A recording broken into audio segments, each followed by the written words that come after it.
Hey, what's up guys? So it is, I'll tell you right now, it's the 2nd of September and it's Wednesday. If you guys haven't watched my comeback video already, you can subscribe down below, hit the bell notification, it'll kind of let you guys know when the next one's out. Plan for this week quickly was to film a video every day and to go over the schedule I highlighted in episode 1. If you haven't seen that, there'll be a link on the top of the screen. So if you've got a plan like I do, then this is kind of a tip that I'll leave you guys in this video, and I try and insert some of these in every video just to kind of make the content a little bit more helpful to those of you who are perhaps just starting out or kind of interested in a specific sport. If you've got a plan, it's easy to swap things around, and when it comes to my Wednesday workout, Wednesday and Thursday, Wednesday is usually hill work, and that I want to get up on the mountains because I want to get out this week. I want to show you guys it has been rainy and stuff, so I'm dying to get out on the mountains and kind of get outdoors a bit. And Thursday is more gym, physio, and some mountain biking. All our local trails here are also super wet, so I'm trying to keep off them because it just cuts up the trails a hell of a lot when you ride them. But getting down to it, if you have got a plan, my Wednesday and my Thursday, I'm going to just swap them around. So this is something that you're capable of doing because you've got your plan and because you know exactly what you're doing every day. I got that from triathlon training in the beginning when I was training for the 70.3, because there the training volume was so high that you often had 2 workouts on one day. They were really structured workouts, and switching them around was a lot easier when you've got everything on paper. So yeah, write everything down. I've switched these workouts. Let's hit the gym. Let's get into the workout for today, and then hopefully I can get out in the mountains tomorrow and do some filming.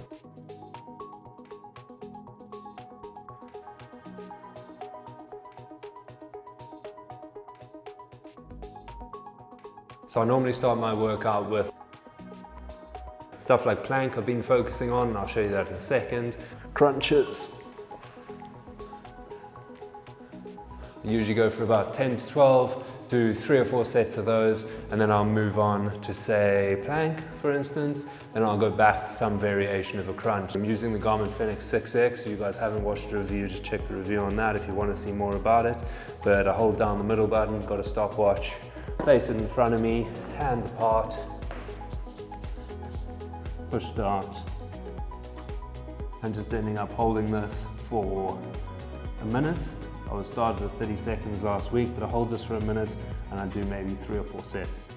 What I usually like doing after those 4 sets is put something in between to kind of lift up my heart rate a little bit and get ready for the rest of the workout. And basically what I've been doing is I've been doing these for counts. So I've been doing, say, 50 to 100 repetitions, and then doing that maybe between each exercise.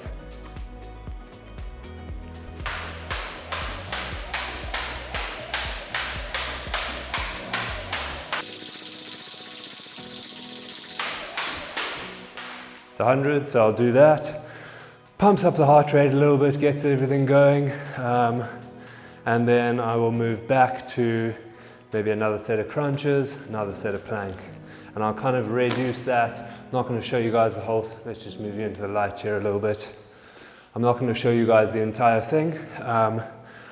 Bit out of breath there, but that's how I usually get going, that's how I usually warm up. Just bear in mind, the upper body workouts and stuff that I do aren't necessarily running specific. The stuff for core workout and stuff really helps with running, really helps out on the trail. You've got to keep your body stable as you're running and as your arms are moving and you're running through the motion. So core work is always beneficial, basically for every sport that you do. Mountain biking, when you get down and you hinge at the hips and you grab your handlebars and stuff, I was getting a slightly sore lower back, and stuff like hip hinge, core workout, glute workout, activation of all those muscles really helps in that sort of position on the bike. So core workout's very beneficial, but bicep curls, tricep extensions, a lot of chest, a lot of bench press work and all that stuff is going to be, if you're going heavy and you're doing hypertrophic sort of exercise ranges, is going to put on more muscle mass in your upper body. And depending on how can I word it? Depending on how seriously you're taking your event, whether it's trail running or road cycling or whatever you're doing, your power to weight ratio comes into play. For me, I'm mid of the pack.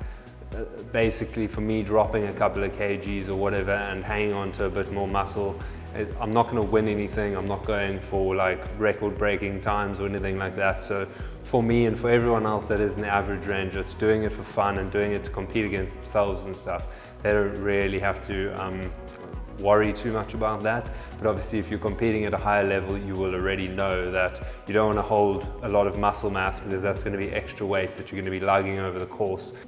So what I basically do here, and I'll just take you guys over here, I pick some lightweight dumbbells. So I've got these 7s, 7.5s, and I'll just do some hammers, hammer curls, and just some normal curls, focusing on keeping that connection with whatever muscle I'm actually working to make sure that I'm not moving around a lot, that I'm stable. Always try bend my legs a little bit, always stabilize my core, and always kind of try and slow down the exercise, because a lot of people rush through them. So what I'm basically doing is working between an 8 to 12 rep range. If it is light like this, I'll probably do 10, probably do a set of hammer, set of curls. That'll be warm up enough. Then I'll move to chest, back, similar approach with lighter weights, and then move into my working sets. Having finished those sets, I'm working on a bit of chest, so I like to use these bands, especially in my own gym. That's what I've got. I've also got a bar that works on the squat rack, so I can do weighted work, which I often do, but I like working with bands as well, because it kind of keeps that tension throughout the range.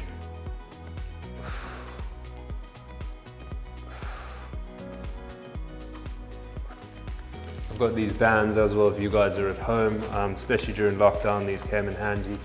You can basically, with a stable core, retracted scapula, just basically do rows and warm up the back.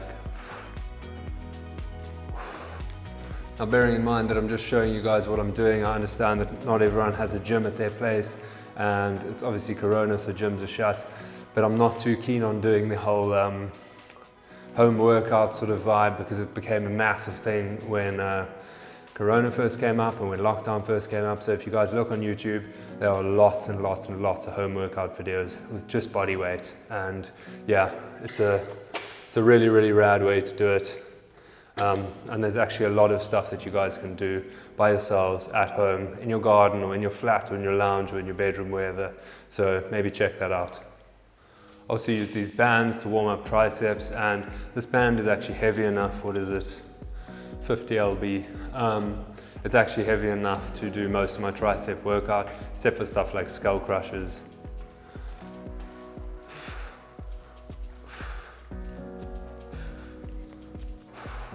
Obviously you get pull down, which is your hand like that, if you guys can see that. Push down, which is your hand like that. So I do alternate between the two. You can also do alternating arms if you want. I find a variation of all of them really works well. Flat bench, incline bench, and then you could get it all the way up and do shoulder press and all that sort of stuff as well.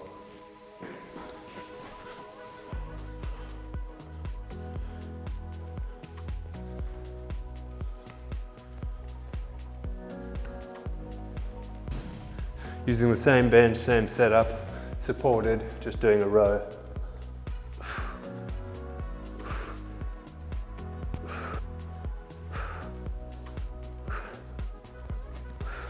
That's a little insight into what I do and how I gym. This is basically upper body. Staying away from legs at the moment as they're a bit sore this week, so I am trying to get them as fresh as possible before the hill workout tomorrow. It's still super wet and rainy outside, so hopefully that calms down a little bit, and as I said before, I can get up into the mountains, do some hill repeats or find some really rad sets of stairs or something like that, and yeah, get outside a little bit. Even if it's raining, alright, I'll make the mission tomorrow. Hope you guys enjoyed the video, and I'll see you guys tomorrow.